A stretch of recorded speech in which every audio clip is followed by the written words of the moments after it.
Welcome to the IEC Content Studio here at IEC 2023 in Barcelona.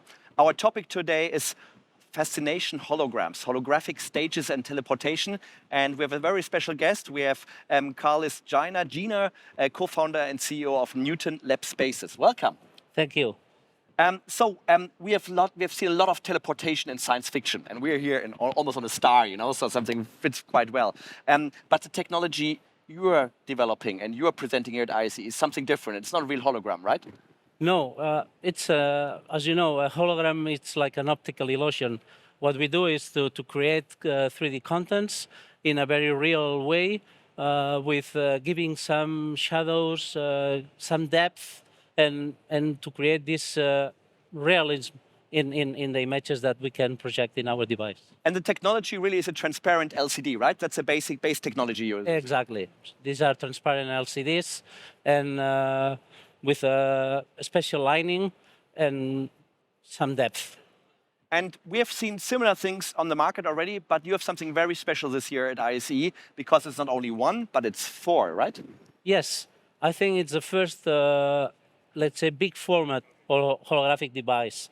So you can see others that are only one panel, but we wanted to try with more panels so we can build from 3 panels to N panels. What was the main application you had in mind when you created this?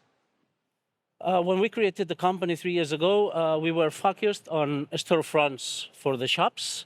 And retail, it's our main target. But of course, it can be used in education. It can be used in many other sectors. So the content for that, does it have to be pre-produced, or can you also do it with live content? No, like it can be in real time. But of course, we have a very good content creation team. And you can have both. You can have pre-recorded content, or you can have content in real life.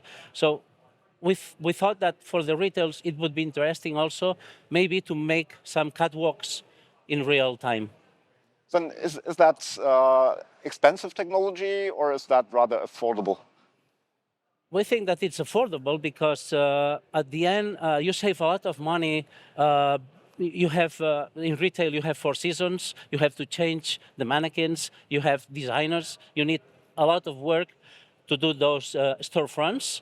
And with this, you can always change your content in real time when you want and to the shop that you want to change it. And it's dynamic, right? It's not a still picture or a mannequin, but it's really dynamic, so you have movement. It's absolutely dynamic, and that this is the key. If you want to see something that looks real, it needs to be dynamic. Otherwise, it will be like a picture. And I'm going again back to the content production. It's basic green room studio that you're using to produce that. So nothing fancy, nothing very complex. No, absolutely not. Absolutely not. It's just we can use a white background or a green background if we want to mix some contents.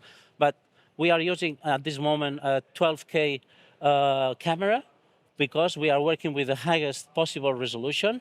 Our panels are 4K resolution, and we just then make the content, we split the content for making it possible and synchronized for the full panel.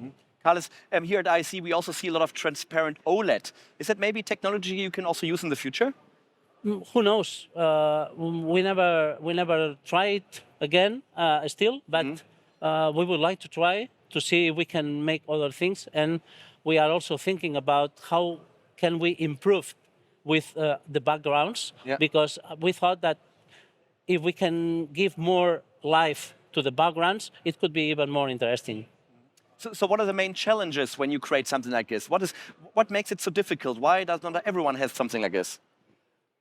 It was difficult since the beginning because we started just testing with small devices, and we started growing with the size of the devices just to make different tests. And we like to call ourselves like a holographic laboratory because we have tested different holographic techniques until we found this one that we thought that this is the more realistic. What else did you try, and why didn't you follow The, that? the traditional holographic techniques like the pepper ghost or the foil, 45-degree foil with LED on the top or on the bottom.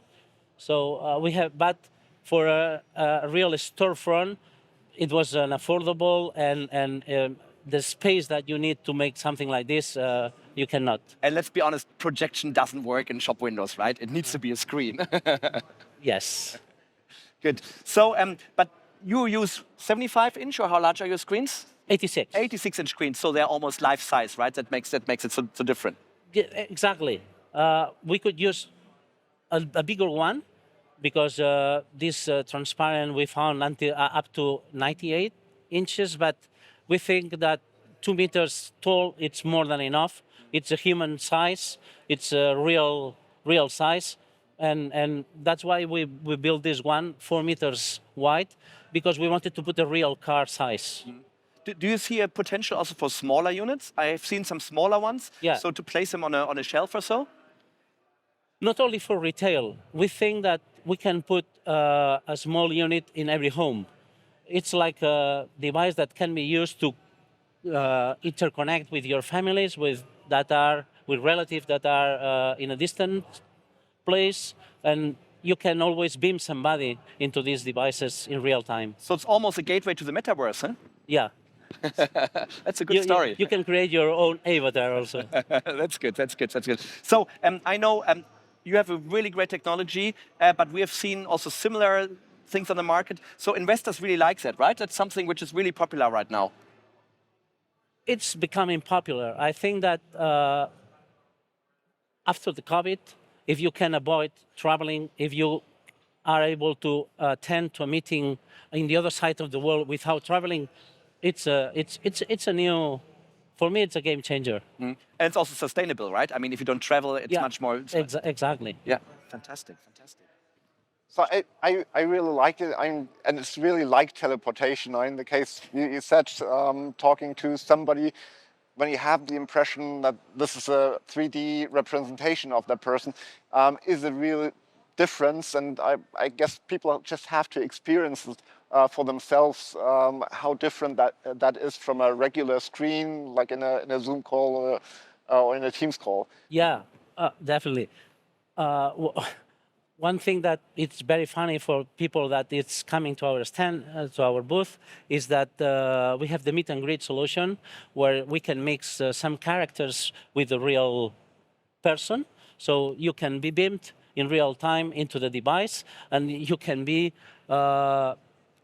presented with any character. We have Darth Vader, we have Spider-Man, we have some other characters where you can make a video yourself, and we think that it's funny also. So I'll do the Spider-Man. Yeah. So it's like gamification and retail solution in one thing. That's cool. Yeah. I have one last question. It's really about the depth. It's really, you know, I know about physics, so that's something probably you cannot change. But it looks like it's a meter deep or so, right? It's something like It's this. a bit less. It's a little bit less. 80 centimeters. Okay. Do you see any time in the future that you can reduce that, or is it just physics? That's nothing you can change right now. We have tested different depths, and we finally we decided this one because we want to give the impression that the people is really inside. So you have to give the image that you can move inside. So a real person needs at least these 80 centimeters to move around. Okay. Okay. Fantastic. Carlos Gina, co-founder, CEO of Newton Lab Space. Thanks for being our guest today. Thank you. Thank you so much for your invitation.